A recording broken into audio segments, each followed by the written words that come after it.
Couldn't have waited one more minute out. We were gonna wait now. Nah. You ready? Yes, Sam? yes, sir. Call the RPO meeting to order and we'll begin with our invocation and pledge. Lord, we thank you for bringing us all together. We ask that you guide us, direct us, and watch over us as we do the people's business today, as far as transportation goes. Please give us the wisdom to make the right decisions in everything that we do. In these troubling times, please watch over all of our first responders. World's kind of upside down right now, so please watch over them, keep them safe. We ask all these things in your most holy and precious name. Amen.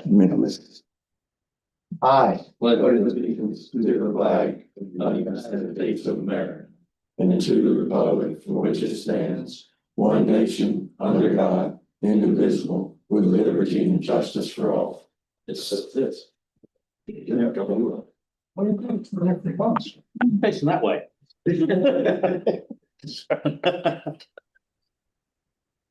We'll now do our roll call Frank Williams, here. Mike Forte, here. Mark Martin, Here. Rich Alts. here, Jeff Weinkoff, Here. Sylvester Ballard, Laverne Coleman, Scott Floyd, Terry Mann, Here. Gary Keaton, Here. Clarice Faison, Jerry Groves, Hugh Kennedy, Here. William Ravenbart, Here. Olivia Dawson, Jason Wells, Ralph Huff, Landon Zimmer. Okay, we do have quorum. And are all three that are online voting today or any of them alternates today? All three online, Mr. Martin, Mr. Keaton, and Mr. Kennedy are all voting. Okay. I will now move on to the required ethics awareness and conflict of interest statement. In accordance with the State Government Ethics Act, it is the duty of every committee member to avoid conflicts of interest. Does any committee member have any known conflict of interest with respect to any matters coming before the committee today? If so, please identify the conflict and refrain from any participation in the particular matter involved. Does anyone have any known conflicts? If not, if you see one at that point, just let us know when you notice it. Any additions or corrections to the agenda, or do we have a motion to approve? Sam, do you have any changes? None. Okay. There were a couple changes from what was originally posted online last week, but you have an updated agenda in front of you right now. We have a motion to approve. Second. Motion by Mayor Weinkoff, second by Mr. Rivenbark. Any discussion? Seeing none, we'll do our roll call. Frank Williams, Yes. Mike Forte, Aye. Mark Martin, Aye. Jeff Weinkoff, Aye. Terry Mann, Aye. Gary Keaton, Yes. Jerry Groves, Yes. Hugh Kennedy, William Ravenbart. Yes. Agenda is approved. We'll now move on to the minutes from the prior meeting, which were in the packet. Does anyone have any additions, corrections, or changes? Or if not, do we have a motion to approve? So moved. Motion by Mayor Mann. Is there a second? I'll second. Second by Commissioner Forte. I think y'all need some coffee this morning. Any discussion? Seeing none, I'll do the roll call. Frank Williams, Yes. Mike Forte, Aye. Mark Martin, Aye. Jeff Weinkoff, Aye. Terry Mann, Aye. Gary Keaton, Aye. Jerry Groves, Hugh Kennedy, William Ravenbart. Yes. And minutes are approved. Now move on to public comment. Did we have any submitted electronically prior to the meeting? No, sir. Anyone online from the public to wish to comment? Seeing none, anyone in the room? Seeing no comments, we'll move on to vacancies and appointments. Turn it over to Sam. This item on your agenda is just for informational purposes. We will revisit this at the start of the calendar year, 2026. In your packet, you have the full TAC roster showing both county and municipal voters on the screen. We just have the municipal appointments that are expiring at the end of 2025. As the TAC bylaws go, we will check with each of the counties to verify the commissioners that they would like appointed. We have 2 from each county. And then the municipal representatives, we have 2 municipal voting reps and alternates for each, elected by a caucus of the mayors is how the TAC bylaws say it. We generally will have either an in-person meeting or virtual sometime in January prior to our first meeting of the year, which will likely be in February, to decide who those voting members are and who their alternates are. There are no term limits on voting members or alternates. And so reappointment is eligible as long as you are still in office or still obviously an elected official. I'd be happy to answer any questions, but this is just to have it on your radar. I know that after the holidays, I'll be reaching out to coordinate updated roster starting in 2026. And one thing, it's kind of as a point of personal privilege, I know we have at least 1 or 2 members who will not be returning either due to election results or they chose not to seek re-election. And Mayor Alt's not on today, is he? He is not. He is not, but he will not be returning. Is there anyone else that will not be returning either due to a choice of not to run or? Mr. Martin in Oak Island did not seek re-election. Well, Councilman Martin, thank you for your service and congratulations on your probably very smart decision not to seek re-election. Sometimes I wish I had made that last year. And you want to say anything before we move on? Just briefly, I'd just like to extend my thankful and gratitude to this entire board and to Sam. I've thoroughly enjoyed working with this group over the years and excited in the direction that you're going in. And yes, thank you for my congratulations for my decision not to run. I think it's going to be fulfilling and satisfying in some personal agenda items I would like to address going forward. So I'm excited. I have a feeling if more of us made that decision that we would save money on blood pressure medicine. I agree. Well, wait for my day. I'm done. So congratulations, and with that, Thank we'll you. move on to our presentation, which is transportation barriers to workforce development, which is an interesting set of items that you don't normally think of in the same bucket. But I'll turn it over to Sam to introduce our speaker. Sure. Thank you.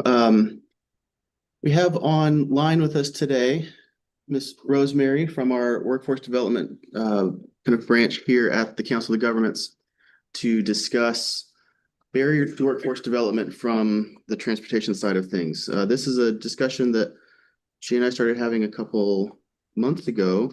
Rosemary was on another committee with the Wilmington MPO on a similar topic and stopped by my office one afternoon to say, hey, what does the RPO do related to this? And I said, well, there's differences in what the RPO does and the MPO does, some of it due to staffing and resources, others due to, the difference in how wave transit operates, right, compared to our rural transit systems. And we thought a good starting point would just be to paint the picture of what this looks like from the workforce development side of things to this group that obviously in this context, we're looking at transportation concerns, and thought we'd get some of the data that Rosemary and her team have on their side, show that to you all and see,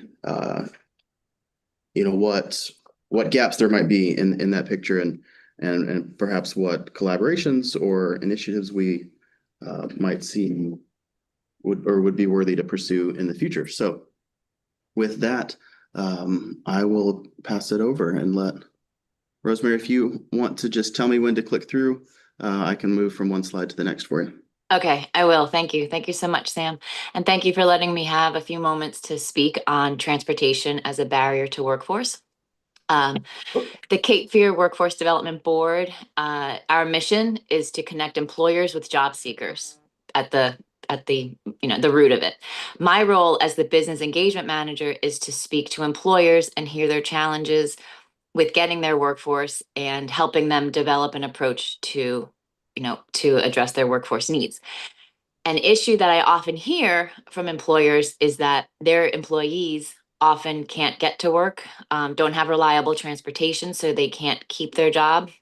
And also, many employees commute or ride share. And if the driver is out, calls in sick or loses their job, the employer then loses more than just that one employee. They lose everyone that they were commuting with. So transportation is a barrier to workforce.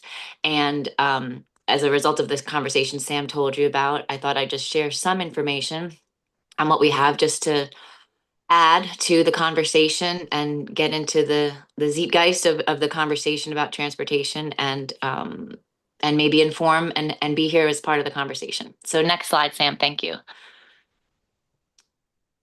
So we have put in our area plan for our board from the years 24 to 28 is to address transportation because it has been and is a barrier to workforce. And so I wanted to share with you that bit from our area plan that we are committed to addressing this and serving our employers and our job seekers by addressing transportation as a barrier. One tool that we do have to support our job seekers is in our supportive services role, where we can, through the form of gift cards, help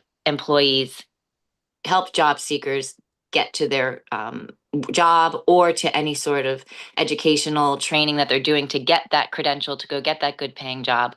That's one way we're able to address it. Next slide, please, Sam. So as Sam said, I am in conversation also with the WMPO and Ginger Brick, our director of the Cape Fear Workforce Development Board, and she's on this call as well. We were in a public forum meeting with employers discussing the challenges that they have as well. And these are some talking points from that meeting that Carolyn Kagia from the WMPO was gracious enough to share. I'm not going to read it to you. You can see the slide yourself. It's also a little small. I'm having a hard time seeing it on my phone. But as you could see, I'll be quiet for a moment. You all can read those yourselves and just see the comments and the input that employers are having as far as transportation as a barrier to employment. These anecdotal and qualitative data points are they are resounding of the issue. It's hard to get a data point that shows the absence of something. So the lack of transportation, it's hard to get a data point. So with this qualitative and anecdotal information, in addition to the data points that I am able to provide in the next few slides, will help start to tell the picture. But it's I would love to be able to show a chart or a data point of how many employees don't have cannot get that job or cannot get to that job because they don't have a car. We don't have that data point. Okay, next slide, please, Sam. And then also Dr. Prentice at UNCW, this is an excerpt from a study that was done. They had done a survey of their participants. The footnote is in there of the study, just to give you another source and citing evidence, anecdotal data that transportation is a barrier to workforce. And it's, you're hearing it, this is from the job seeker's perspective. Just a blurb about the summary of their experience and what they learned in that study. And I'm happy to share that study with you. It's from Dr. Prentice and Sherry, I believe, from out of UNCW. Next slide, please. So this chart I pulled of the top industries that offer the most number of jobs in the three counties we're discussing today, Pender, Brunswick, and Columbus. in the jobs that you cannot call in remote. These are the jobs that you must get to do your job. And as you can see, and I did an extension for the year 2030. So what it's going to look like in the next 5 years. And it's only increasing. These numbers are high now, and it's telling you what it's going to look like in the next 5 years in these industries and the counties that they're in, where the jobs are there. People need to be in the job and to get there. And we have pockets of our rural areas where there are job seekers, but we know that there's no public transportation opportunity for them. We do have data on households without cars, though. So Sam, next slide, please. So these are the commuting patterns for our area. I removed New Hanover County just to show Pender, Brunswick, and Columbus counties, and where the residents live and where they're going to commute to for their jobs. We could potentially keep people in their own areas if they could get to the jobs that are present in their counties. Next slide, please. And this is the commuting pattern in a different heat map to show you where the individuals are going. I apologize, I'm on my phone and it's difficult to see the slide. I chose not to come into the office today because I'm sick. I don't want to get anybody sick. Next slide, please. And that's the end of the presentation. I'm just sharing this information, sharing what we have. I'm available for further data or to dig deeper into any questions that you may have, but this is part of the conversation of how transportation is a barrier to workforce in our area. Thank you, Sam. Thanks, Rosemary. Thank you, Rosemary, and hope you feel better. Thank you. Does anyone have any questions? If not questions, are there any, at least from your experience, other parts of this picture that presentation didn't capture? If that question makes sense. Do you see other needs, unmet needs from your position as elected officials? Well, when I think about transportation, I think about the senior center having Burgo and they got pass training. They take people to doctor's appointments, anything they need, they take them. So Yeah, that's the only one we have that's. yeah, the only one we very have, active, right, but it's very active. but we put a lot of money into it in the county does. But my understanding is that there's a lot more money for medical transportation than for employment transportation. That this Medicaid is gonna, and Medicare is gonna pay for the medical transportation, but the employees are largely responsible. There's a little bit of employment money, I think, but largely the employees are responsible for covering those costs on Pastran to get to work. And of course, Pastran is not the most affordable means of transportation because they have all the federal requirements that they have to live by, et cetera. So, they have to have accessible transportation, a lot of costs that, for example, an Uber or a cab are responsible for. So it does make it a challenge for the employment standpoint. Related to that, because all three of the counties in the RPO do have either Pastran or an equivalent of this demand response type of public transit. In Columbus County, I was just in their board meeting on Monday. The specific stream of funding they get for employment transportation that goes active July 1st, most years runs out by July 31st. Well, just the way that the formulas shake out. And very fortunately this year, To process that.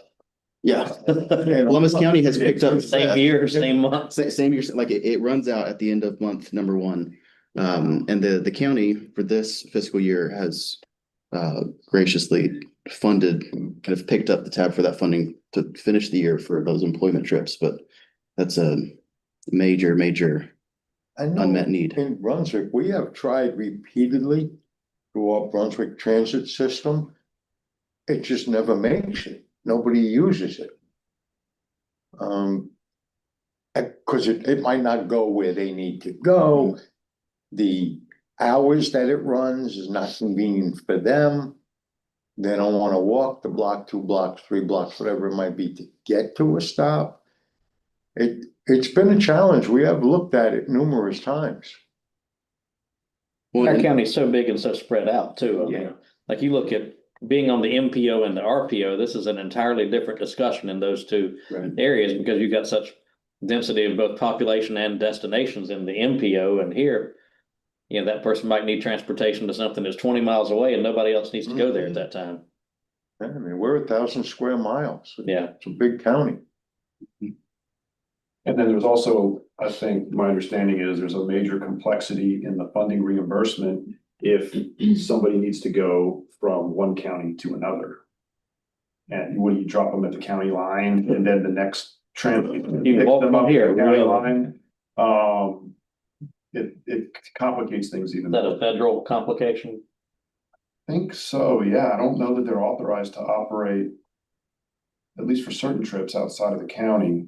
Or I know in For medical, they can. medical, they can, in just using Brunswick as the context, where there are, you know, 2 MPOs that overlap into the county, therefore like 2 urbanized areas within those MPOs. There are limitations in what Yvonne, the transit director at Brunswick Transit System, can do in terms of rural to urban spots. She has urban money and rural money, County? That and is so dumb. depending on where they're picking up and where they're dropping off, where the trips are going, she's having to juggle which funding stream can cover which one. It's And especially if the person in the rural count part works in the urban part, Yeah. or maybe has to cross into, or the person, let's say in Leland, the urban part works at International Paper in Riegelwood, not only rural, but different county. Yeah. That's, Yeah. you know, just like emergencies don't respect county lines, neither do things like this. I mean, agreed. Read. So there's no shortage of challenges we'll with be back in a moment, so you can run the meeting for 1 second. in a rural context. I mean, the sad truth is there's such a lack of funding. There's probably not even enough money for the inter-county trips. That it almost doesn't matter that that there's a complexity for funding out-of-county trips because there's not enough money anyway. Right. So, But at the end of the day, what that means is people can get to work. The employers struggle, the employees struggle. It's a drain on the economy. and so our mission from there is to explore, oh, sorry, go ahead, Mr. Martin. Yeah, sorry. It was hard for me to read all the details on that one chart where it appeared as all the commuters are trying to get to the Wilmington area, which doesn't surprise me. So I know from Cabarrus County, where I moved from, you know, they started with a smaller project just to kind of see if it would work, right? A commuter express where the collection point was Concord, North Carolina, but the destination was Charlotte, North Carolina.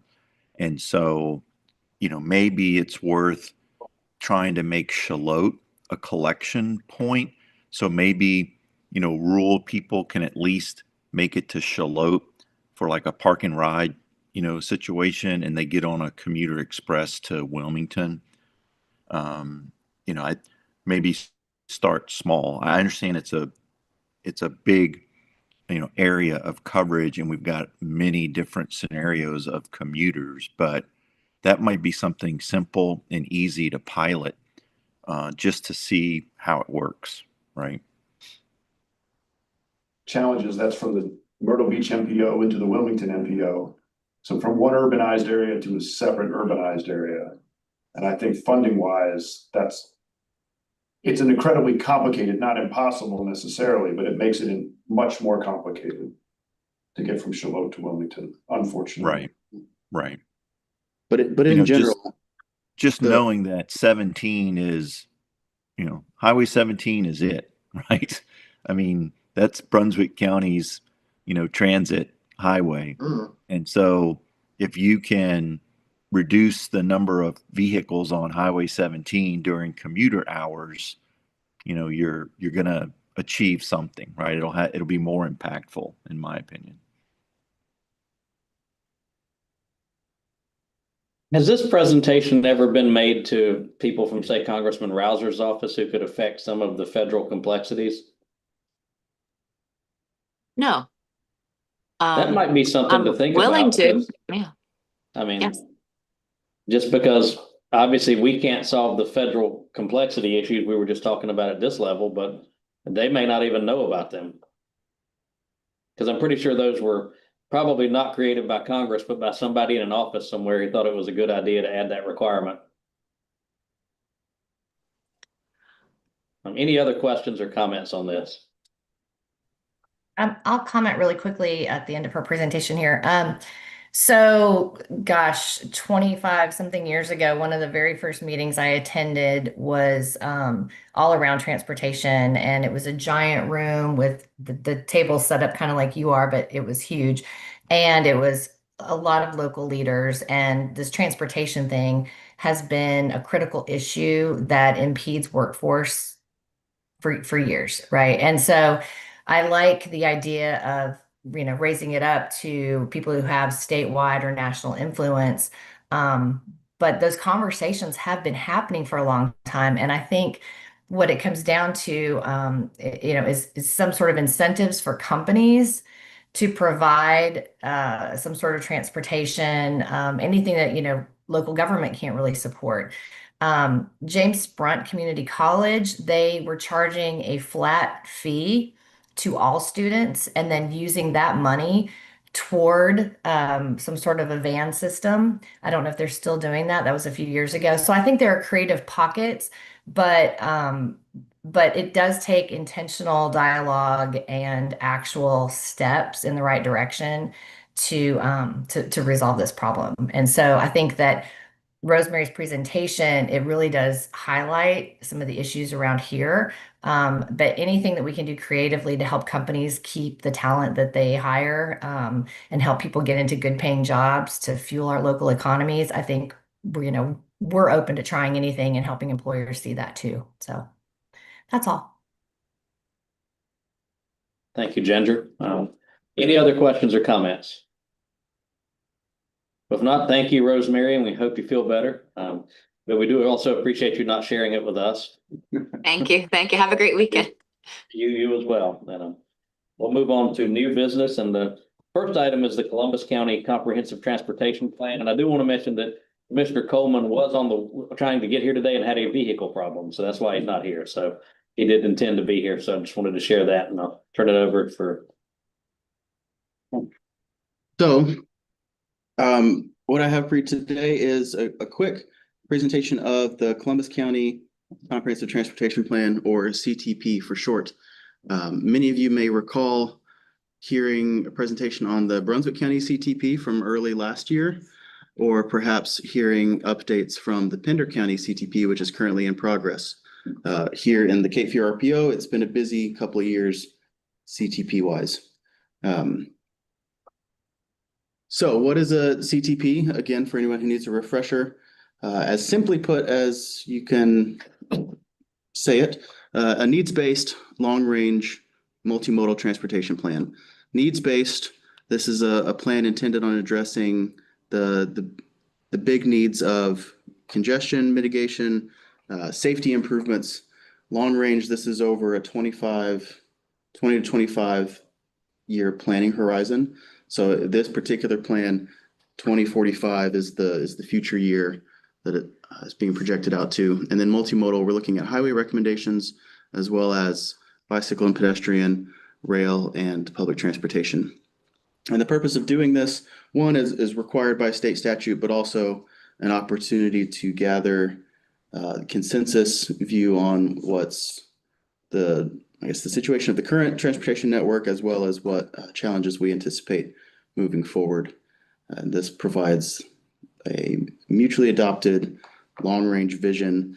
The same presentation has been given to each of the municipalities in Columbus County, as well as the county board, or the Board of County Commissioners, to essentially have everyone on the same page for the transportation needs in Columbus County.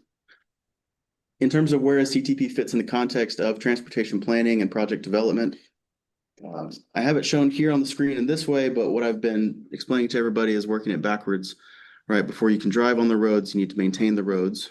Before you maintain it, you need to have built it in the first place. Before building it, it needs to be designed, and that design and building needs the funding. And before you even identify where the possible funding is and getting that funding for these projects, you need to determine what the needs are. And that's this first step. One of the first steps is a long-range planning document like a CTP, and determining what the needs are on the transportation network. Just one thing to point out, the CTP is not financially constrained, and it doesn't mean they're getting ready to be built. It's just a vision document. I just wanted to, because there's so many different plans, I think that's important to point out. Absolutely. And it's not even necessarily projects. That also Needs, Right. need identification, that's a better term. Yeah. But it doesn't mean that the need identified is going to be fixed tomorrow or the day after. or in our lifetime. Maybe our lifetime.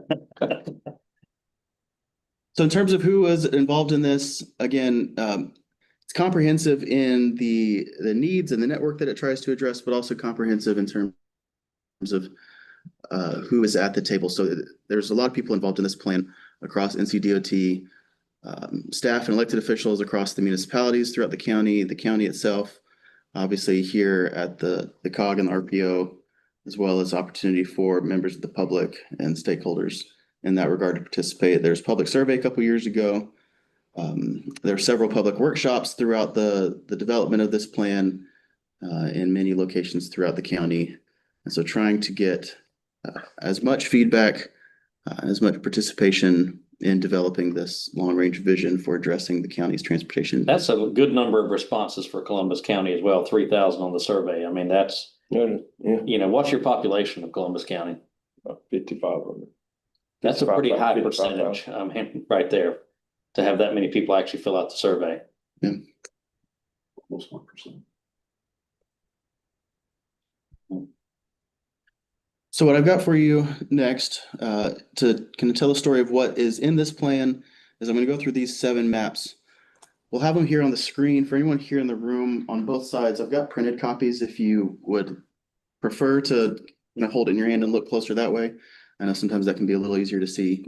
You can also, if you're more digitally inclined, like to scan the QR code and pull up the website that has all of these maps. That's also an option. So moving into the first one.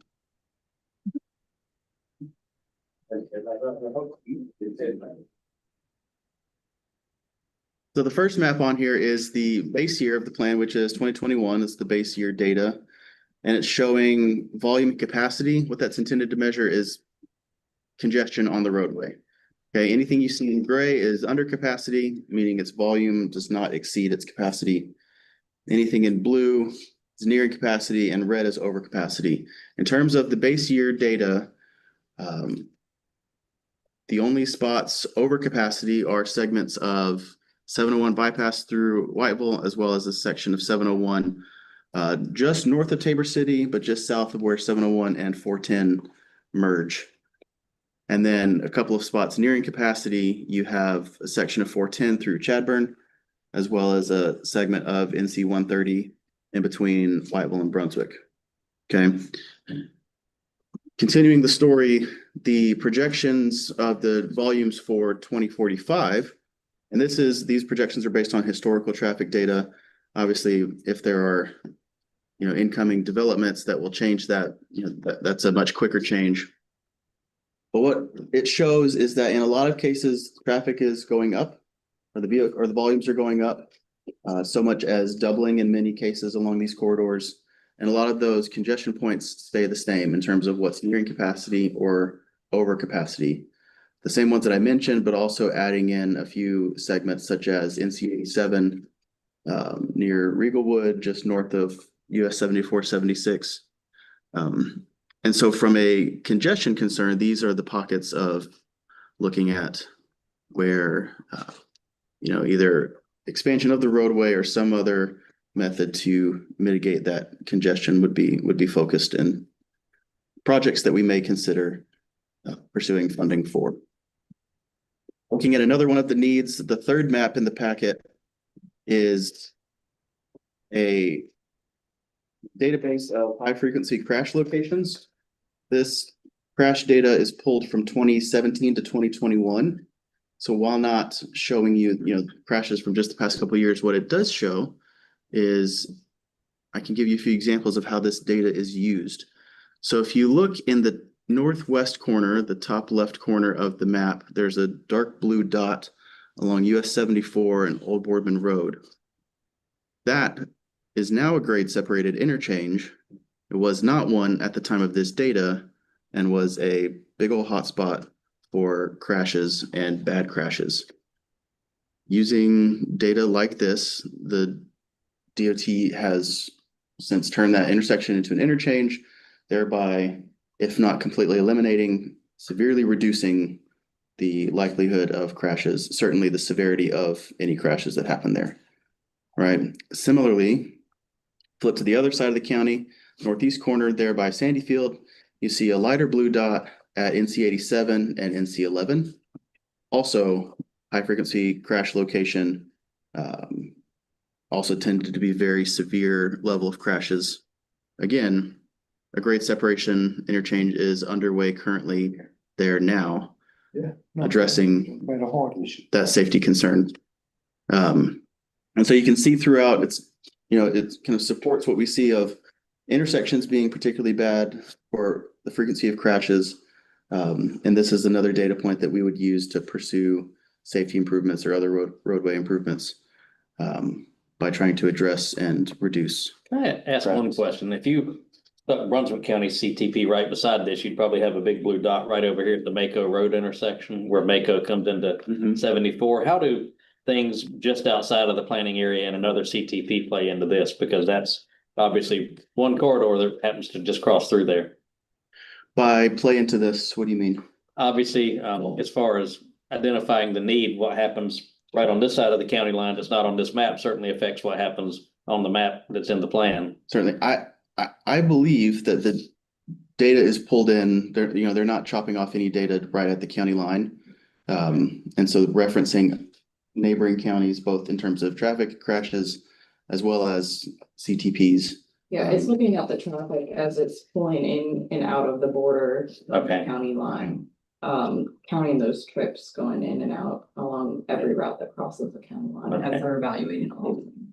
Yeah, I'm pretty certain that if we had the map from Brunswick County, there'd be a big old dark blue dot sitting right here. So that's why I was asking. And The Hardy's mic There was. would be, but it may not influence any crashes inside of Columbus County. Yeah. No, it's close enough. It might, you never know. It's close The enough. car flips across the county line. But there's some serious crashes at that intersections. I was just curious. The next couple of maps I refer to as the modal maps. This is where we get into that multimodal aspect. And this is a good point of reminding, as Commissioner Williams said, that these aren't projects. These are identified needs. Okay, so what this first map, this highway map, what it's showing you is not projects on every single roadway throughout the county. What it's showing you are recommendations for facility types. And what a facility type is a way of coding or explaining proposed use of the roadway.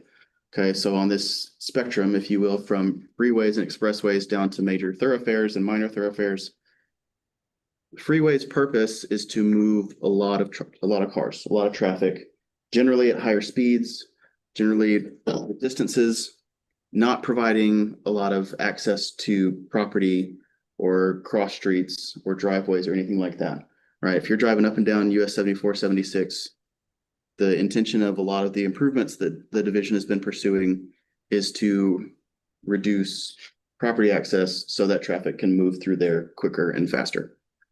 Contrast that with something that might be, coded as a thoroughfare. You've got driveways, you've got shopping centers, you've got schools, all these other properties that you're providing access to. Instead of driving 70 miles an hour, hopefully people are driving 35 miles an hour, slower, accessing property. That's what this map is showing. Solid line obviously is existing. Anything dotted is either needing improvement or recommended upgrade. So that's what this map is showing, is kind of the vision of proposed facility types. And from there, we would pull out smaller segments and craft those into projects. The next map shows public transportation and rail. There's a lot less to show on this map. The dark line along US 74 is the regional bus route, the Greyhound bus route that goes back and forth between Charlotte and Wilmington. It has a stop in Whiteville, and that is existing. So it's a solid line. So there's not a change there. You see the existing rail line, and then a proposed improvement or addition to that rail line is a project that's been on the list for quite a while, which would be reestablishing or connecting the rail, picking it up in Whiteville and extending it to the port of Wilmington. This being an economic development opportunity and things of that nature. And then you could see kind of a squiggle of green there in the Whiteville area. That would be a proposed addition to the Columbus County public transportation network. Right, as we just discussed, right now it's you call and schedule a ride, they pick you up, take you where you need to go. This would be more of what you might think of a typical fixed route, kind of constant loop through Whiteville, connecting to Southeastern Community College, serving needs in that way. Again, a need that could be addressed, not a particular project that is currently being submitted or has any funding attached to it. But something that might be pursued down the road. Second to last map is the bicycle map. Largely what is shown on here, anything in yellow is a multi-use path, which we've talked about through the context of prioritization before, right? An off-road facility that serves both bicyclists and pedestrians. But what you see mostly are these brown and black dotted lines showing on-road bicycle facilities. That could be a number of things, from either a dedicated bicycle lane, painted on the side, or even just a wider paved shoulder. Many roads might only have a 2-inch shoulder after that white painted line, and widening the shoulder to, extending it a couple of feet, thereby giving bicyclists a little extra space to be out of the roadway. Sam, before you move on, educate me a little. Yes, sir. At all these parks and rec symbols, Yes, sir. that just mean that's where the bicycle paths are in parks, whether they're city, municipal or county?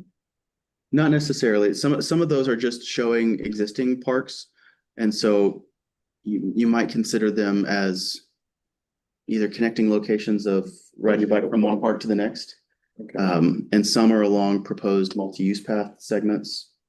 But mostly they are just markers to show these bicycle facilities kind of passing through and connecting these Gotcha. park locations. Thank you. Yes, sir. The last map is a little more difficult to see from the zoomed out county level. I do have with me a notebook that shows each of these insets if anybody would like to flip through it.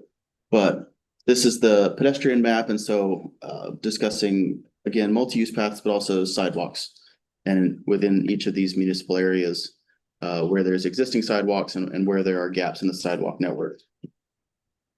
And that is, again, something that we would pull from to identify specific projects moving forward. So with those maps in mind, what do we use a CTP for? So as I've said multiple times now, it's a primary source that we pull project ideas from when we're submitting prioritization projects that this group is well acquainted with at this point. It can also be used locally for land use decisions, proof of need for grant applications. And then locally, the DOT also uses it as another reference point when they're pursuing maintenance projects. One of the things I mentioned are wider paved shoulders.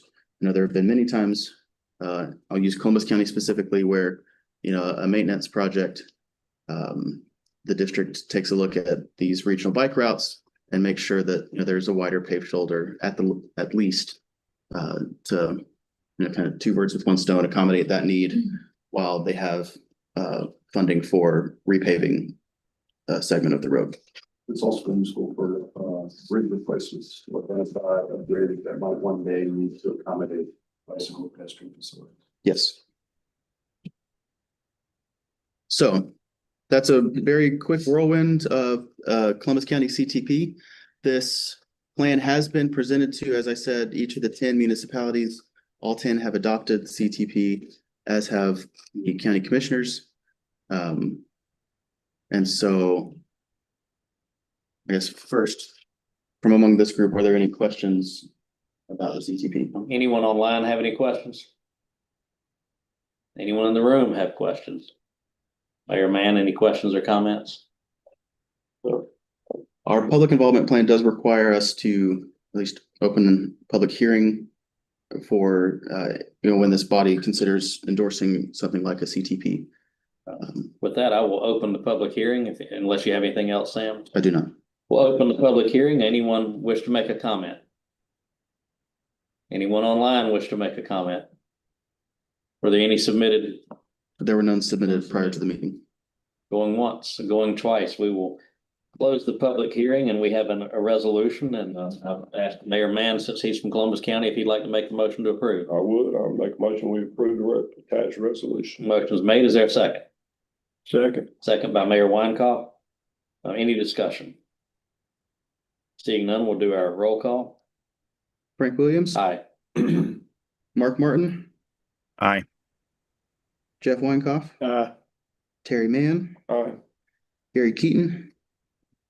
Aye. Jerry Groves. Yes. Hugh Kennedy. Aye. William Ravenbart. Aye. Motion carries, and we get Commissioner Forte's vote when he returns from places that will not be named on the record. We do that. Well, he'll get a special vote later.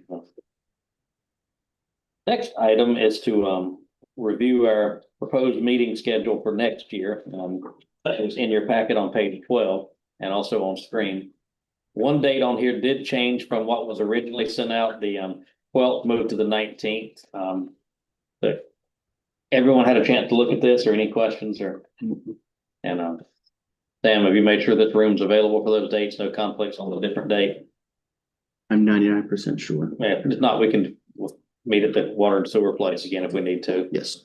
Does this board feel comfortable meeting on Friday the 13th? Commissioner Williams has dodged it several times. Much less having an election on Friday the 13th. No. We're not superstitious, and if it wants to bring it, bring it. Mr. Forte, we voted on the CTP. Did you want to ask a vote on that? I was good with it. Okay. We're now looking at the meeting schedule. There are no changes. Do we need to have a motion to approve the proposed meeting schedule? Yes, please. So moved by Mr. Ravenbart, second by Mayor Mann. Any discussion? Seeing none, we'll do our roll call. Frank Williams. Aye. Mike Forte. Aye. Mark Martin. Aye. Jeff Weinkoff. Terry Mann. Aye. Gary Keaton. Aye. Terry Grove. Hugh Kennedy. Aye. William Ravenbart. Aye. Motion carries. Thank you. Next item is adoption of our legislative priorities, and I'll take this one. This is essentially, we can just, Sorry, before we move on from this, just so that everyone knows, got the schedule now. I likely won't send you, unless you would prefer it, I likely won't send the calendar invitations until January, once we've solidified any changes on this board. I will make sure that this room is available for these dates, but don't expect, unless you would request otherwise, calendar invitations to be coming through until after the holiday. maybe just send an email with a list of the dates for those people who want to go ahead and put it on their calendars, because I try to plan around things, and other things are popping up all the way into the end of next year with some of these other boards, so it's good to plan around them. Then I will do that. I'll send a separate email later today with this list, and then I'll send actual Zoom links and things later on. Perfect. So the legislative agenda, this is exactly the same set of agenda that we adopted last year in October. I requested to put it on the agenda to re-adopt it, just because that gives it a fresh signature, a fresh reason to send it out. And I'll run through what the bullets are in this. I'm not going to read all the whereases, but in terms of the actual priorities, number one, to seek legislative changes to include evacuation routes as a safety scoring factor in the transportation prioritization law. Currently, evacuation does not score. I think that's certainly always been an issue for us, and the sad events that happened in Western North Carolina show that it applies to more than just the coast as well. Second one, to seek increased funding for maintaining drainage ditches that NCDOT is responsible for maintaining, specifically in the counties, the 20 counties subject to the Coastal Area Management Act, which we all know as CAMA. My thought there with picking those 20 counties is the state regulates development at a higher level in those. It should provide the funding for DOT to do what it needs to do in that area as well. And our DOT staff can't do it if they don't have the resources and the authority to do it. Third one, and I think they're working on this, but just to emphasize it, that DOT has a strong emergency reserve fund to complete repairs after disasters without depleting funds for other projects that are currently in development. We saw with Florence and others where the money, they had so much money pulled away to fix things that it took away from projects. And we want to make sure that that's not the case. The fourth, and this is always a top county priority, is to request that the legislature reject any proposals that transfer responsibility for the state's road system and local government. So obviously the towns have town roads, but state roads need to continue to be state responsibility. And the fifth one is one that was added last year at the request of Mayor Alt from Southport, to request that the legislature reject any proposals that would weaken or dismantle municipal Powellville street maintenance funding. So when what I'd request after we adopt this, we'll work on a press release. We can send a letter to all of our legislative delegations that represent our counties, and wouldn't hurt for some of our member jurisdictions to consider adopting this resolution in similar form as well. So any questions or comments? If not, we have a motion to approve. Move for approval. Motion by Commissioner Forte. Is there a second? Second. Second by Mayor Weinkauf. Any discussion? Do a roll call. Frank Williams, Aye. Mike Forte, Aye. Mark Martin, Aye. Jeff Weinkoff, Terry Mann, Aye. Gary Keaton, Aye. Jerry Groves, Hugh Kennedy, William Ravenbach. If you could note in the minutes that it was unanimous, just so when we send that out, that's recorded in the minutes. Absolutely. And that concludes our new business. We'll move on to reports and updates. And the first is your RPO. Yes, thank you. I'll be brief with both of these items. Both of these are just so that you've heard it from me, it's on your radar. The first is that earlier in October, NCDOT's safety unit issued a call for pedestrian safety projects. They had a small amount of funding left over from another category, for lack of a better way, to do some very low cost pedestrian safety improvement projects. We're talking crosswalk level small, not necessarily big chunks of sidewalk. And they issued this call for projects, and I've coordinated with managers and planners throughout our 3 counties. The deadline for submitting those projects is today. The purpose in doing this, they wanted projects that again were low cost, minimal, if any, right of way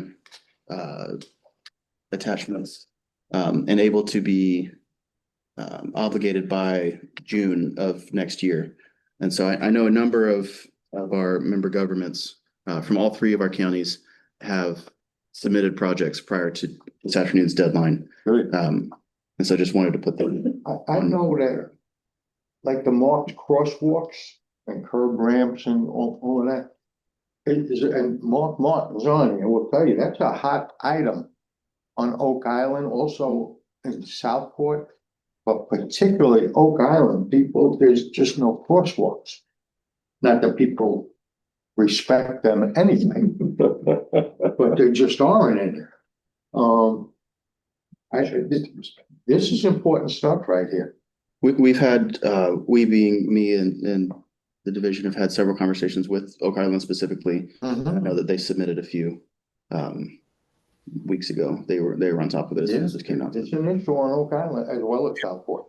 It must be a coastal thing, because that right now, if it's not the second hottest topic, it's the third hottest topic that we're dealing with now in Surf City. Crosswalks and lack of crosswalks and no flashing lights and whatever else you can think of at the time. Just a question for those who live in those communities. Do you hear more about it during tourist season or non-tourist season, or is it the same? for me, for us, I want to say it's kind of all the way around. It becomes more of a topic for in tourist season because it's going to be more the local people that are like, hey, they walk right out in front of us. They did this, that, and the other.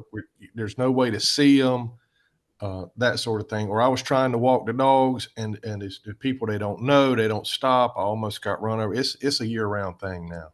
Okay. I agree. Was just curious. I mean, I would agree with Mr. Candidate. It's a year-round issue for Oak Island. It is emphasized during tourism season, but it's a year-round issue. And I would say that I think we're seeing an increase in this topic across all of our beach communities because of increased tourism, right? So as Brunswick County gains popularity as a tourist destination, this is just going to continue to be exposed as a risk.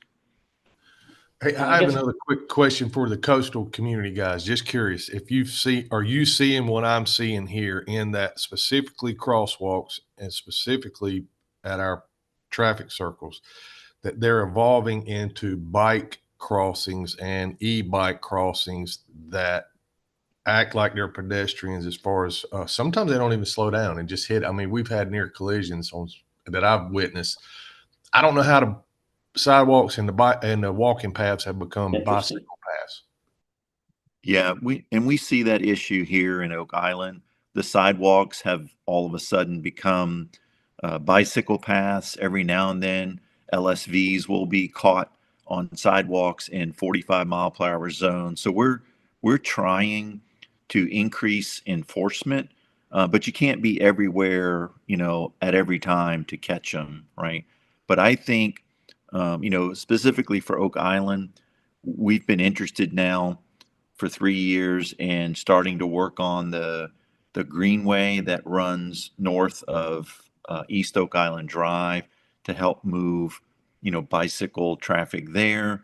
I'm also, interested in bike lanes on East Oak Island Drive, if that's a more feasible solution for bike traffic. But you're right, we've got bicycles, inappropriately using what was designed for pedestrians.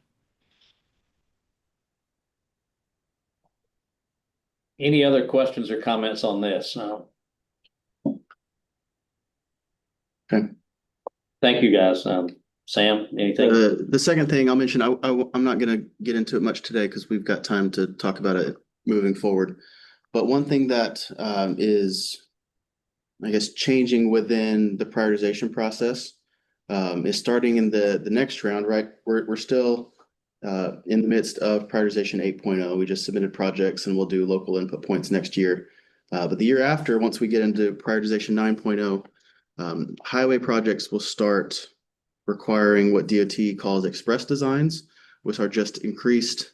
You can think of them as feasibility analysis, improved cost estimates. And this is just an intent to have better cost estimates to not hold up the process later on. Sometimes if a cost estimate is insufficient, then when that gets updated, the cost being more than was anticipated, then it extends that project and holds up one that was later on the list. And this is meant to try to mitigate that and hopefully prevent it altogether, or as much as we can in terms of cascading schedule changes. And so I'll have more information for you about this, and I'm working with DOT and making sure that our top highway projects, if they don't have express designs now, we're getting those started and making sure that we get that moving along. But just you'll hear that from me again. And so wanted you to start being familiar with this new aspect of it. Who is required to develop the express design and what is included in that? Do we know that yet, or is that? They have very specific requirements. There is a feasibility studies unit within DOT that this is their bread and butter. Does it work fast enough to meet the deadlines required to meet this requirement? Yes. So yes. So given the challenges that we've had, with making sure that our projects are very competitive, this is going to increase understanding what's the best alternative and what if the best cost estimates, and making sure that we have those up to date. And so this is kind of a rollout. And so we are kind of phasing, not to overwhelm the current group that manages this part of the process. And we do have contractors outside of DOT to help us manage the workload. Okay. So yeah, we've considered all those options as we've moved into this new phasing of this process. This was a recommendation of the last work group, right? So Cool. Yeah, there's a very specific kind of phased schedule to make sure that every planning organization has, is able to meet this requirement. and it also helps just identify what are your top priorities and move those through. And the whole point of the scoring is to see if the idea matches the data. Right. So And one thing that Sam has been great was working with the division in the past, is a lot of the projects in spot already have express designs. And some areas of the state aren't as far ahead in that process as we are. So we are kind of ahead of the curve, and we kind of did this on our own a couple of years ago in preparation for P8. And they're now kind of making it more of a requirement for P9 statewide. So all of our priorities already have express designs. There might be a few lingering that could use it, but we're kind of ahead of the curve on that in our at least Division 3 area. I guess my thought is, and I guess kind of a challenge, is what can we do to stay further ahead of the curve as they catch up? We just need more money. I can't help with that. I wish I could.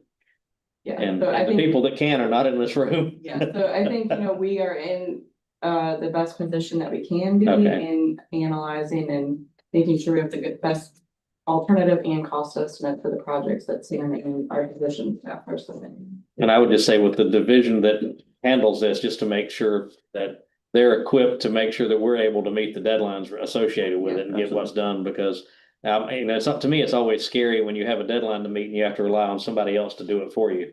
absolutely. They have a contract with 50 consultants. Okay, To spread the good. workload out to try to phase it out and make sure Good. we do that. Well, they have price controls. I'm just kidding. You don't have to answer that. No matter what county boundary you have. Just kidding. RPO boundary. Anything else? Nope, that's all I have. Anything from the courts? I don't believe so. Stephanie's not on today. How about ferry? No. And we'll go to Division 3. Division 3. Thank you. Thank you to all the members and Sam for always being a good partner. He really is one of our best POs. We work with 6 within the Division 3. Yeah, and just on that note, I'm on the MPO board as well, and they've got a staff that's in the double figures. I mean, Right. Sam. Yeah. And has to do a lot by himself. So I think it's worth noting the amount of work he does. I'm completely by myself. I've got some guys sitting over there. Yes. To give you more work. Or they give you work or take work away from you. Left it open-ended. Do it. I will say what you can't. So we begin, as you know, our projects are included in your package. We have the projects in development. I'll speak to the first 2 because those are coming up to be let in 2026. And those are 2 bridge replacements. So a bridge 68 over Old Mill Road in Pender County, both of them are in Pender County, as well as bridge 37 over on 53 over Angola Creek. Those will be let in the fall. I would just say the fall time. Moving on to projects under construction. All of these projects, a couple of them will probably be falling off of your list, because once we get to a certain percentage, the percentage doesn't always necessarily reflect whether it's open or not, which we know one of these at least is, but it does reflect where we are in the contract process. And so that's why you'll see them drop off for the group, but not necessarily for DOT. And then the last project that I'll speak to is the 5021-11 project. We are over halfway through with that project, 63.54%. And we still anticipate it to be completed end of 27, but really more likely into the start of the contract into the beginning of 2028. On the following pages, you have the location for information as far as the contract through our contact us at DOT. In addition, we always can get that for you. We can reach out and ask questions if you have those. But these are your maps for each of those projects included in your package.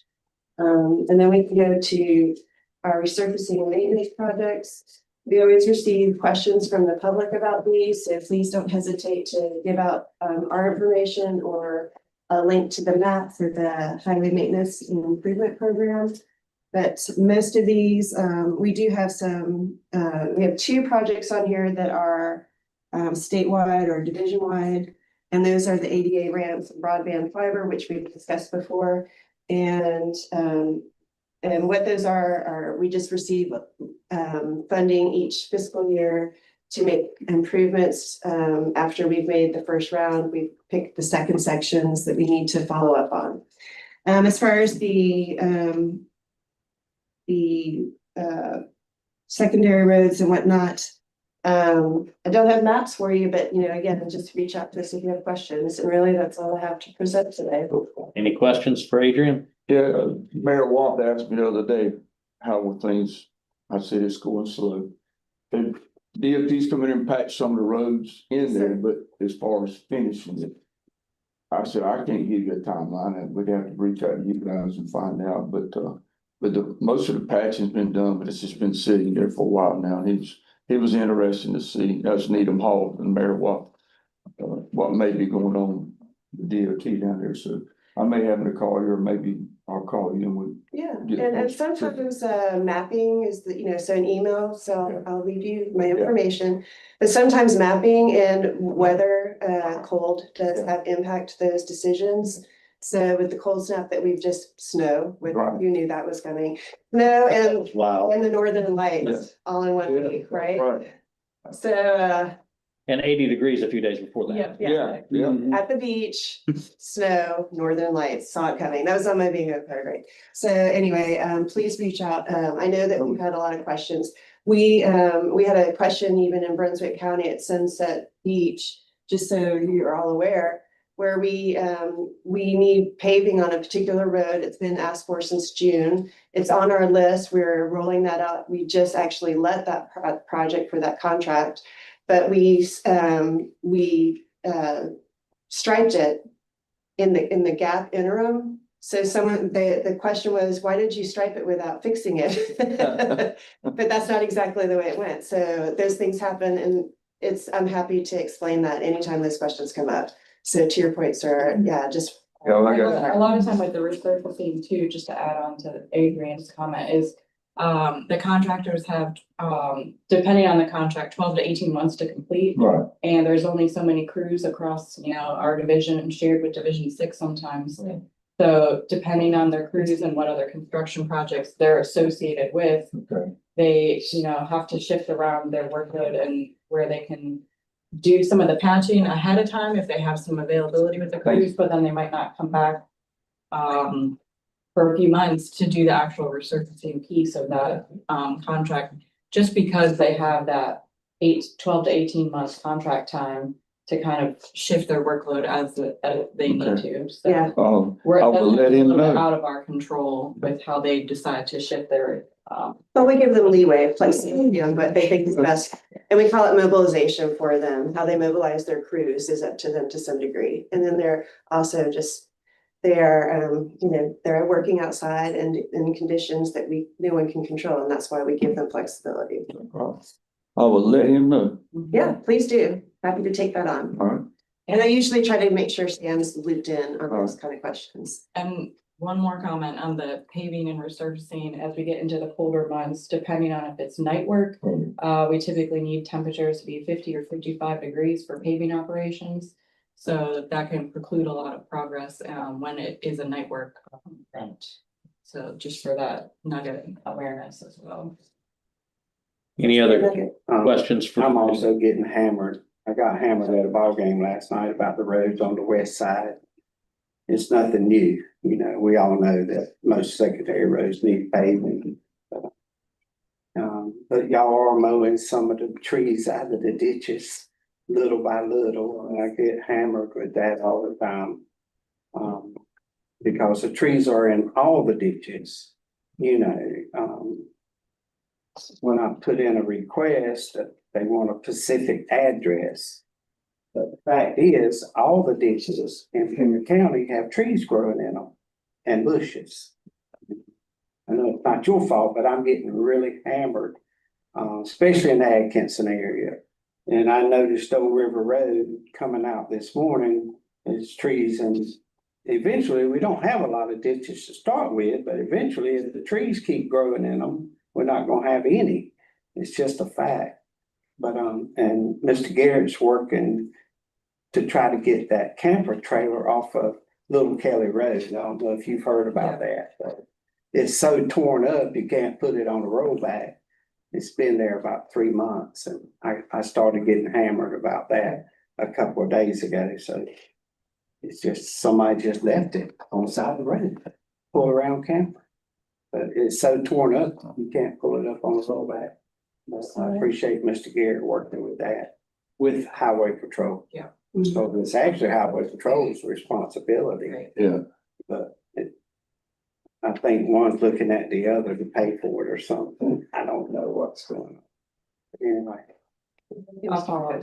And thank you for the stoplight at Ashton. And I understand there's one going up there at the new road already, where they're gonna build the Ace Hardware. So that's a good thing. And thank you for what you do. Thank you. Any other questions? I got two. The new bridge over 211 that goes to Long Beach Road. Are they gonna smooth that pavement out any? Because it's uneven the way they paved it. They are going to more, yep, I just talked to the Okay. resident yesterday. And my second question is, if you're coming back towards Sunny Point that way, the left side you have a guardrail, the right side, there's no guardrail and a steep hill that goes down. And I've almost seen a car run off of that. Are they gonna come back and put a guardrail up? I'll follow up with the resident on that one. Okay, thank you. Which reminds me, we are adding rumble strips around the 3 counties. So just be aware of that, and that's supposed to help with also Okay, alertness with Yeah. road runoffs. thank you. And that's a statewide initiative too, with the installation of these rumble strips. I know, some of the cyclist community has discussed their feedback with us, and we're trying to accommodate where possible. Gaps in the rumble strips, to allow for cyclists to get off the road or get into the shoulder, safely. But if we look at our fatal report, it's a report that we get, to the division office, statewide, and over half of the fatalities across the state are typically a lane departure occurrence, whether it's crossing the double yellow into the opposing traffic or going off the road. Interesting. So that is what's driving this rumble strip initiative implementation across the state. So should you get questions on that as well? That is the safety improvement that we are trying to work towards helping to mitigate that fatality.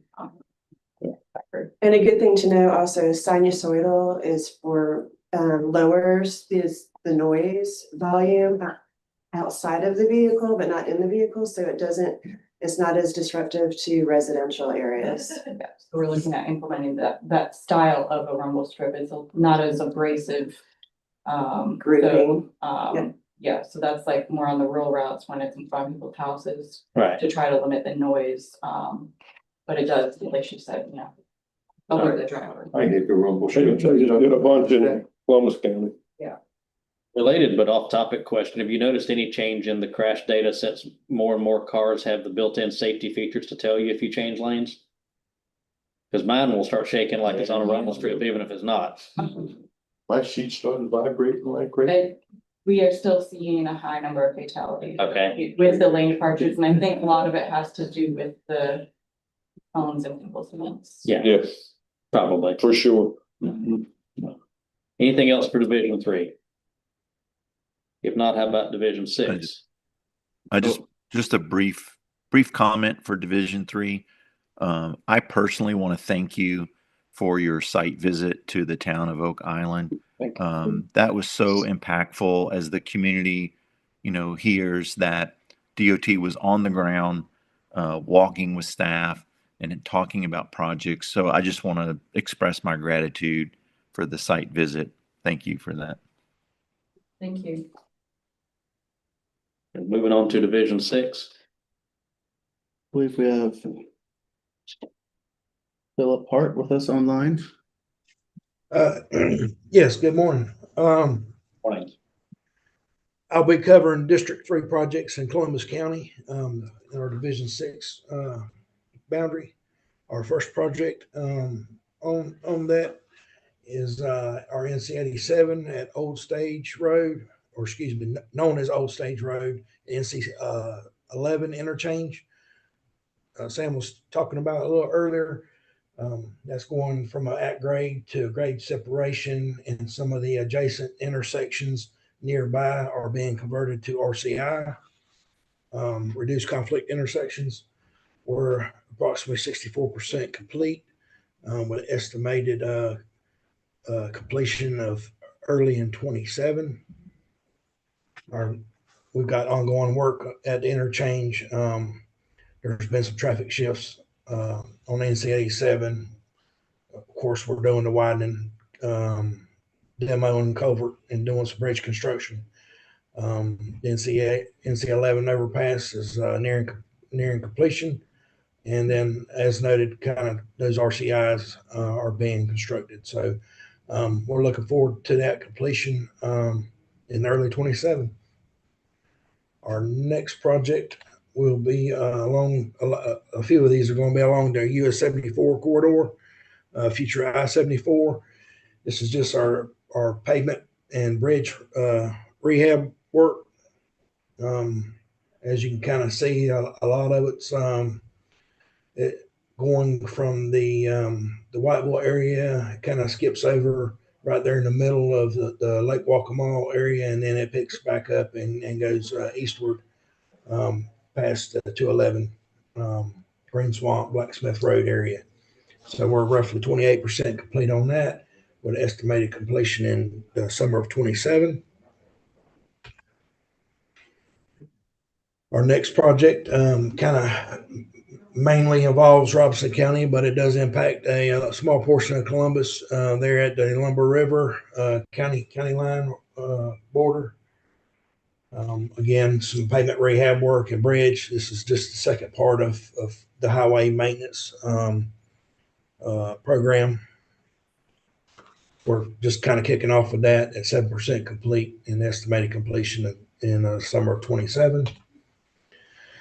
Our next project is on SR 1818 Neal to Eddy Road. This is over kind of near the Columbus Brunswick County line, Rigglewood area. It has been awarded, but no work has begun on that as of yet, or at least not being reported in our database for payment to the contractor. So hopefully we'll have a little more details on that as we have our next meetings. And then our next project is in our Chadburn area on NC 410 Brown Street, First Avenue. We're doing some pedestrian improvements there, some signalization, pavement markings. This contract was combined with some other ones in other counties. So just be aware as this contract progress percentage kind of reflects, it may not necessarily be at this location in Columbus County, because the contract in itself has been combined with locations in other counties. So that's expected to be complete in early 26. And then the rest of the report really has to do a lot with what we call our highway maintenance improvement plan. Our projects mainly dealing with milling, resurfacing, pavement markings, maybe some rumble stripes, or some minor. It looks like I've got a project here kind of double down here towards the bottom, the DF 00524. That's our NC 410. So I'll look to kind of update that. But Again, noting that it was combined with other projects in other counties, some guardrail installations, things of that nature. And then our next slide there is just our future projects that we kind of have in the hopper regarding a lot of our bridge type safety projects, with some related information there, let dates. We've got one there, a bridge project on Chair Factory Road over the Beaver Dam Swamp. Right now, we have it scheduled to be let in August of 27. We're likely to accelerate that project, but just kind of want to call that out. It has not been done yet, but that may be something we kind of, again, slide up on the schedule if possible. And our next slide is just some future corridors, well, I call them roadway style projects, larger segment type along our corridors, typically our primary, our NCUS routes. Those there on the tail end, the last three projects are NC 87, two of those, and then our I-74. We've got to be determined in those categories. Those are projects that are in the STIP, but there is no funding associated with it at this time. So there's some PE work being done, but other than that, we don't have schedules for right away or let on that. So with that, it concludes my report. And if you have any questions, I can take them now, or you can follow up. My contact information's at the bottom of the report. Thank you. Thank you, Philip. This is Frank Williams from right across the county line in Brunswick County. Going back to the Niels Eddy project, I'm assuming that when that bridge is under construction, the detour will be going down Gooseneck Road through Brunswick County. Is that correct?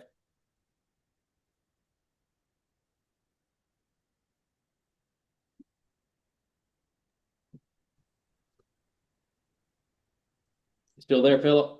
I'm still there. I'm looking at the screen. If you would, Sam, if you could flip back maybe about 4 slides.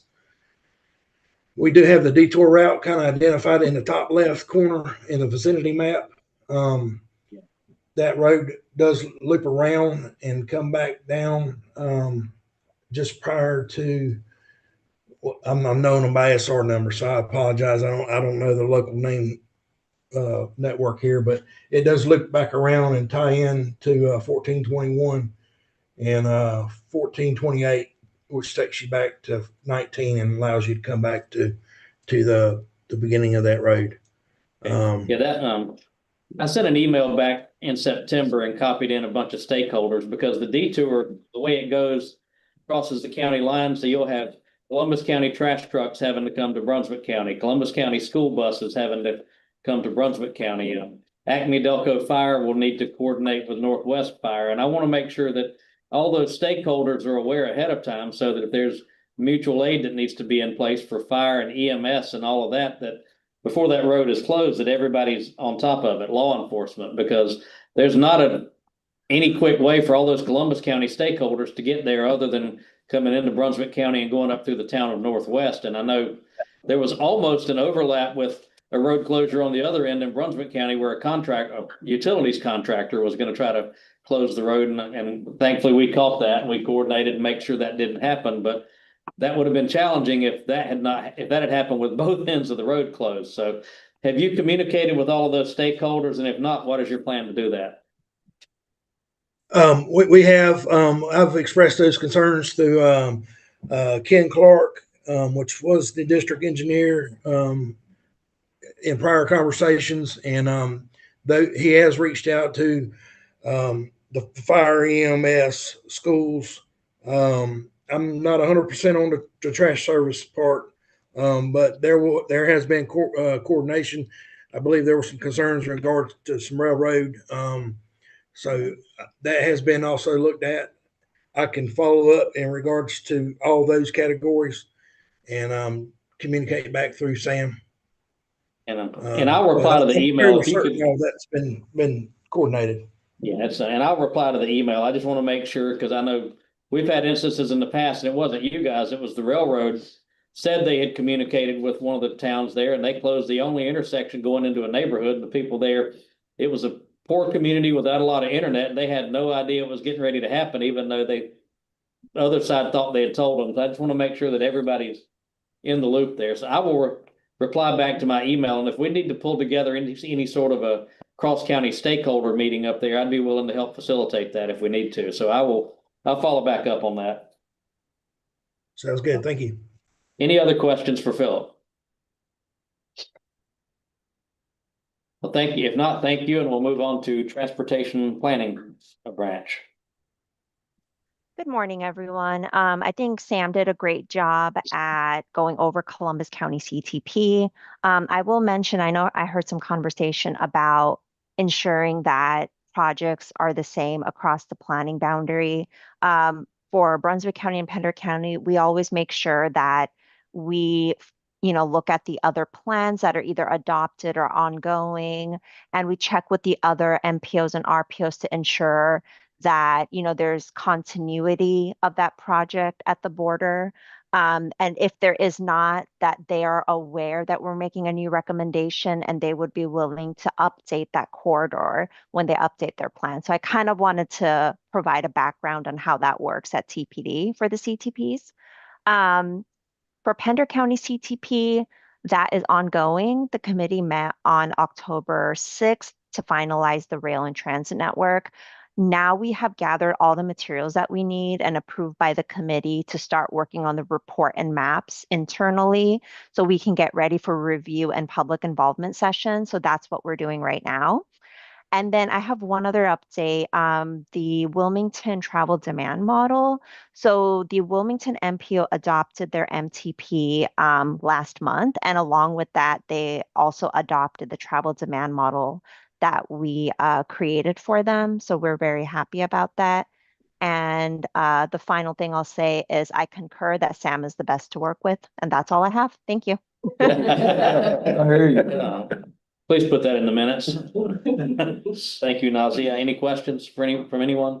I just wanted to add so that, Nazia, correct me if I'm wrong, but the Wilmington travel demand model for this time through, the MPO agreed to have it expanded for the entirety of Pender County, and that's being used in the development of the Pender County CTP. Yes, they were gracious enough to allow us to expand out to the entire Pender County border, even though it goes past their MPO planning boundary, as well as even going past into Brunswick County for the next development of the CTP. So we are using that travel demand model for Pender County CTP. That is correct. Nazia, I've got a question. Well, first of all, I take issue with the fact that Sam is the best to work with. I was the best to work with. With regard to your comment, you were great. With regard to your comment about the cross-border CTP work, you only mentioned Pender and Brunswick. Is that because you were the engineer on Pender and Brunswick and you can speak personally on those? And since you were not the engineer for Columbus, you excluded them? I'm assuming that's what you were suggesting, but it was a little, caught my attention that you did not include Columbus as one of the plans where we would look across the border. Absolutely, yes. I'm the engineer for Brunswick and Pender County, and typically that's how we do it. I'm assuming that that's how the other engineers also did their analysis. But I just kind of want to explain the background of how we do it at TPD in general. We do check the other plans. Cool. Thank you. Thank you. Any other questions for Nazia? Well, Nazia is also fantastic to work with. I mean, we are really blessed as an RPO, not with great leadership locally, but there are a lot of areas that don't have the leadership that Nazia's been able to provide from the TPD standpoint, and it really is to great benefit to us. Yeah. And Alan, yes, you were great to work with, but the meetings are shorter with Sam. Especially if I'm not. With that, we'll move on to Integrated Mobility Division. Anyone online from there? No, Kim is not on the call today. I reminded the TCC about the bike and ped planning grants that generally pop up for applications in the spring. And so if anything gets moving there, I'll have updates for this group early next year. Thank you. And Board of Transportation, anyone come online from there? Not online, but I will mention for the benefit of this group, I'm going to Fayetteville on Monday to have a meet and greet with Mr. Huff. He's a new member of the Board of Transportation. Me and the rest of the MPOs and RPOs that either are within Division 6 or overlap with Division 6. We'll be meeting with him and giving him a kind of an overview of all the things MPO and RPO based. So thank you. Move on to open discussion, and this board, our next meeting will be Friday the 13th of February. I don't know about that Friday the 13th part, but we will, as always, that's when we'll elect our officers for the next year. And I've been chair of this since 2014, and I am willing to do it for one more year. But after that, it will be time for someone else to step up. Mayor Mann has, as usual, said he would be willing to serve, but also willing to step aside. There is someone who has said that they would be willing to be vice chair next year with the possibility of moving up to chair the following year. And I will share that in a minute if that person's okay with it. But to me, for whoever's going to step up, I think it's important for that person to have at least be able to explain in layman's terms what prioritization is. I mean, nobody here is going to know the details of it. I've been doing it since 2014, and I still couldn't explain it the way that Sam could or the way the staff could, but I can explain it in layman's terms. And it needs to be somebody who shows up for the meetings in person. That's got to be a person who's willing to be here. And so with that, the person that I was saying would be willing to step up nodded that they were okay with me mentioning, and that's Mayor Jeff Weinkoff. The only challenge there would you'd have two from the same county up here for 1 year, but no one else has expressed much of a desire to step up in these positions, and he has. So, and Mayor Mann has. My agreement with him is he would be vice chair if I would never miss a meeting. I think it's the way we agreed on it. And he had to chair one motion a minute ago, but y'all talked a while I was out there. But I just wanted to share that. If anyone has any questions about how this board runs or what we do, feel free to talk with me. But I wanted to go ahead and get that on the table. If I'm chair of this next year, assuming my commissioner board reappoints me, I will have chaired this for 3 full 4-year commissioner terms. And at some point, it's time for someone else to step in and have some new leadership. And, down the road, assuming that Mayor Weinkoff is appointed vice chair next year, we'll need someone to be thinking about being the vice chair the year after that. And it ideally would be someone from, either Pender or Columbus County, since we'll have Brunswick. So just keep that in the back of your minds, and we'll talk about that in February. Anyone else have anything for the good of the board? I did want to share one more resource I forgot to put in my slides earlier. Okay.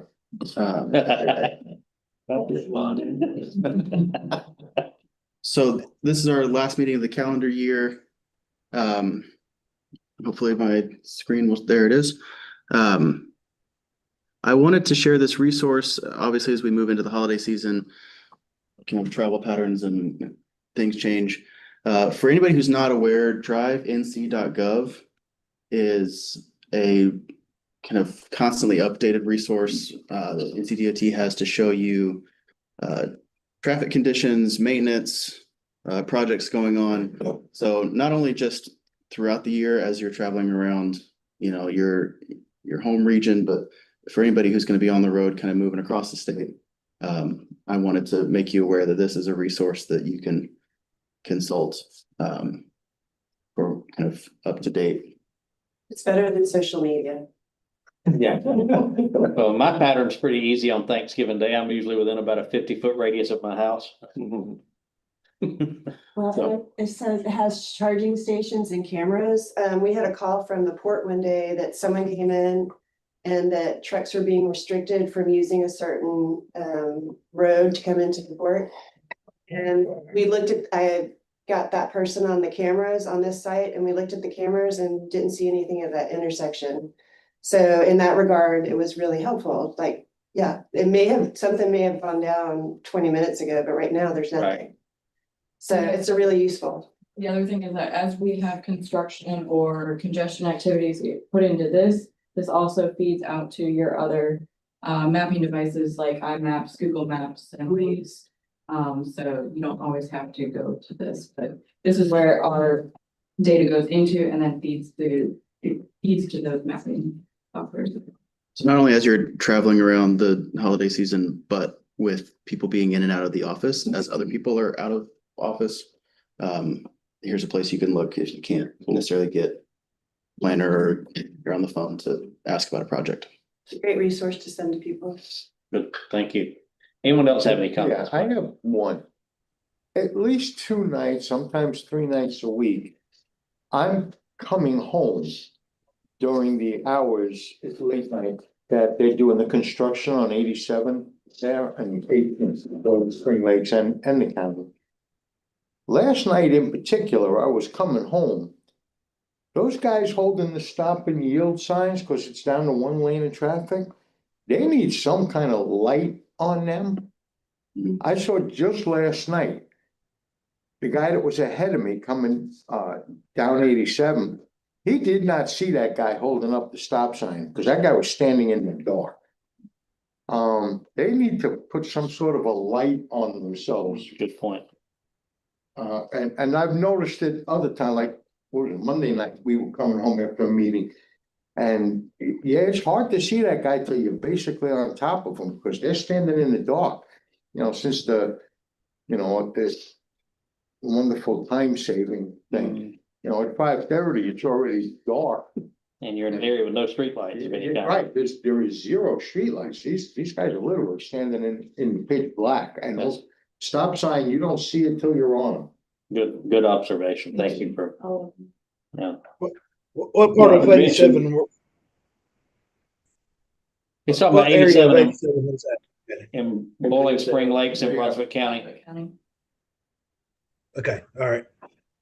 Not to mention I that had people one- don't slow down when they see work Yeah. in progress or Right. something. Yeah. Yeah. And to Michelle's point, they may be looking at their phone and not their windshield Yeah, too. true too. I'll follow up on the traffic control. And like, it should have flagger ahead signs and whatnot out there, but I'll follow. There is the yellow sign, flag, orange sign rather, flagger ahead. But that's 3/4 of a mile before you get to him. Last night, that guy nearly locked up his brakes right ahead of me. That whole area is dark. Yeah, it's It's pitch black out there. Yeah. One of the few places you can actually see the stars at night Yeah. because it's so dark. Absolutely. Anything else? Yeah, I've got the update on the Nils Eddy Bridge. The fire departments and the school bus, county schools were notified back in July. And once we have a firm date on the start of that project, they will be notified again. So Okay. typically that's about 2 months after the award of the project. So again, we'll kind of touch base with them before they get started. Okay. And with some of the small towns, I would make sure they acknowledge the notification, because I've notified them of things before and they didn't see the notification. Which is obviously not the fault of the person sending it, but I would just double check and make sure they acknowledge that they know about it. Thank you. Yes, sir. Thank you. Anything else? If not, we will adjourn at 10:39 a.m. Thank you, everybody. Have a great Thanksgiving and holiday, Christmas holiday. All the best to everybody. Nice to meet you. Daniel. And we'll go to the photo.